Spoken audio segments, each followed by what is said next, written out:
So I woke up this morning, I was pretty sore. I'm sore all down my left side of my body. And you know what? I wake up, most mornings I'm pretty stiff and I'm very grateful for my yoga practice. So I have my 2 silicone balls here and I'm going to use them to roll out a couple of things. So these might help you as well first thing in the morning. These are really handy to have.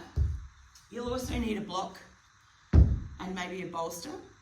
But for me, I get pain down my left side.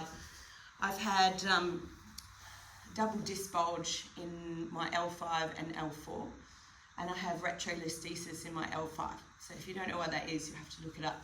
But just because this is a short video.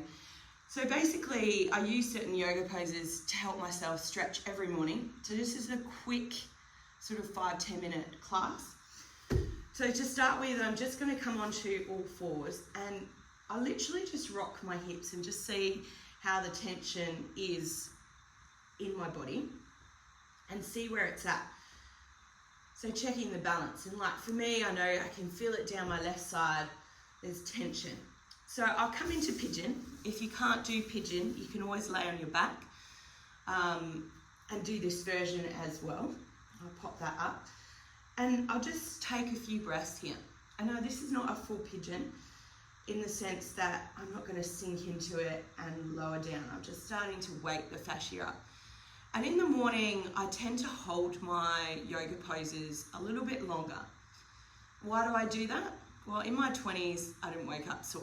In my 30s, I felt amazing. And in my 40s, yeah, you know, I wake up sore, and if I stretch it out a little and I give my body a bit of time, you can definitely make improvements so that your day is amazing. And look, I don't wake up, I always wake up and do some stretches. I try and do 10 to 15 minutes every day. And obviously I have days where I do much longer practices and I go to classes. I practice online and I practice in person. So I'm just bending the back of my knee up. It's going to stretch a little bit more through my psoas. Now, if you're not getting enough stretch, you can grab the block and really lift up, creating a bit more of a back bend here, creating that stretch, taking a few deep breaths, just really noticing how that feels. And this pose isn't everyone's favorite, it was my nemesis pose for a really long time. So then I'm just going to release it again. I'm going to rock. I'm just going to see how that feels. So I would have helped release the piriformis and the glutes, which often get very tight and can affect sore lower backs. So then I'm coming to the other side and I'll sit in whichever position. And it may be different on this side. I've gone straight to the block on this side because I need a bit more. I feel like these hip flexors through this front side are really tight. So I'm just making sure that I give myself that time. And, you know, most of us are very busy people, so a minute is really good. If you can do 10 minutes a day, it makes such a massive difference to your mental space and to your body, especially as you get older. From 30, your balance starts to reduce. And realistically, if you want to be able to move in your 50s, your 60s, your 70s, your 80s and be more mobile, then this is what you need to do.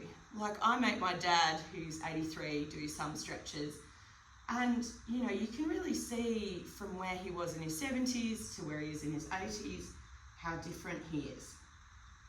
So again, we're stretching these hip flexors and the glutes on the other side, the piriformis as well. It's going to help with any lower back pain. Some of you might find that being upright like this is not good. You can come down a bit lower. If there's any issues on the knee, you lie on your back and you bend this leg and rest this ankle on top of the thigh. And then this time I'm actually going to unlock and come into a downward dog. And the reason I like to come into that downward dog, and it doesn't have to be perfect, you're just starting to move, you're going to help that fascia along that back chain. You're going to help open through the shoulders and start to stretch those hamstrings. And I'm pedaling my feet. That really works for me. to kind of release and then stretch and then release and then stretch, which is probably why the longer stretches work for my body. And then just coming down. So then from here, I'm coming into a lunge. I'm going to reach my arm over my head. I'm going to stretch that side body. So you're working that gallbladder meridian line on the outside, working into the hip flexors here. And like my body's definitely has some misalignments in it, which I constantly work on. I get soft tissue and adjustments, and I roll with my balls. So like all of them can help. So I'm just going to release that, take a nice deep breath, bring it back in, feeling that stretch through. And then I'll just bring that hand down and add a twist in. I add that twist in just to start to like loosen, and I stretch forward and I loosen it. Now obviously, you know, these are some of my go-to stretches that I do first thing in the morning, because I'm trying to stretch like my psoas, I'm trying to stretch the erector spinae along my back, I'm trying to stretch the glutes. And we're going to move back here, so we're stretching the back of the hamstrings, take a nice deep breath.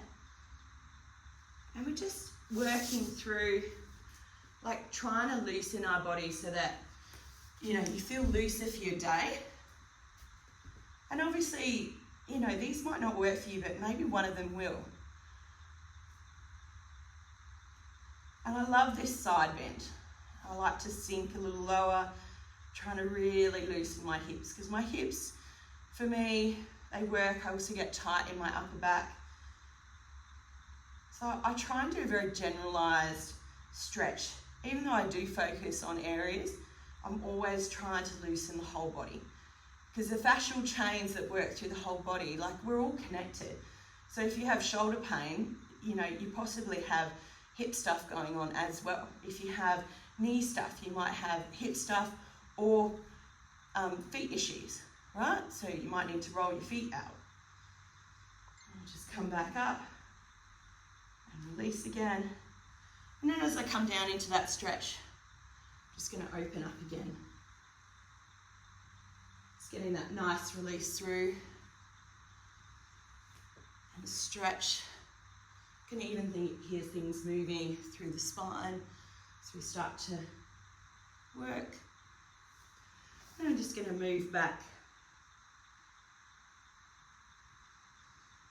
stretching the back of the leg. So I do encourage, no matter what poses you do first thing in the morning, that you always try and do both sides. We're always trying to create balance. And normally our body is stronger on one side, like we're right-handed or left-handed. You know, we use that body a bit more. So I'm going to grab my balls now, and I'm going to pop them in the glutes. So for those that don't know, we're trying to find the fleshy part of our bottom, popping it in. Just tuck the toe, lift the hips, tuck them in. And for some people, you might just sit here, like this might be enough. I know I've been doing this a long time, so for me, rolling, I move my hips slightly, so the balls are never on the sacrum, never on the fused plate at the bottom of your spine. And some of you might just bring out the legs, taking it out to the side and just resting. And I also like to just lift the knees, like kind of butterfly wings, as I like to say to my kids, lifting up and just opening, getting a little bit of movement in there. And then you can roll onto one and roll onto the other. Now this can be quite intense for some people, especially if you're really tight and you're not used to it. And if silicone balls are too much for you, you can use tennis balls. So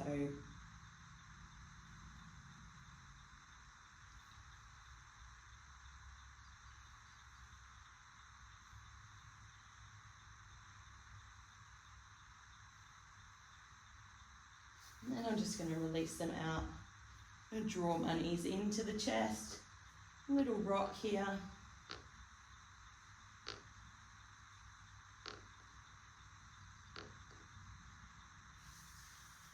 And I often lift the hips. I don't go too high into this bridge. I'm still not that warm, so I'm just working on loosening it up.